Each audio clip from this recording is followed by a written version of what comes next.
Bella Padilla ibinuking na ang totoong relasyon ng Kim Pao.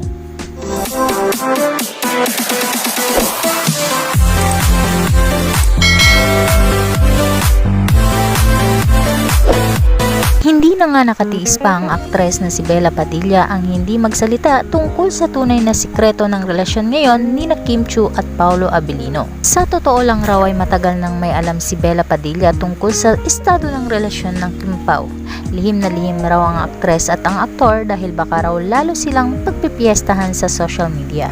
Ngayon pa nga lang ay hindi na rin sila tinatantanan ng kanilang mga fans at maging ang mga netizens ay pilit pinapaamin ang dalawa. Dahil alam naman raw nila ang mga galawan ni na Kim Chiu at Paolo Abilino ay tila may something na sa kanila. Samantala at dahil maraming mga fans ang nagre-request kay Bella Padilla sa Showtime, walang nagawa ang aktres at inamin nga nito na si Kim Chiu at Paolo Abilino ay magkasama kamakailan sa California, USA.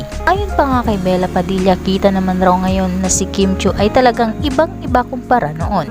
Ngayon pa lang ay palagi na lang itong nakangiti at lalo na umano kapag kasama ni Kim Chiu, si Paolo Abilino ay talaga namang kinikilig ito. Masaya naman raw si Bella Padilla sa buhay pag-ibig ngayon ng kaibigan. Umaasa siya na sana tuluyan ng maging happy si Kim at sana si Paolo Abilino na ang kanyang hinahanap na Mr. Right.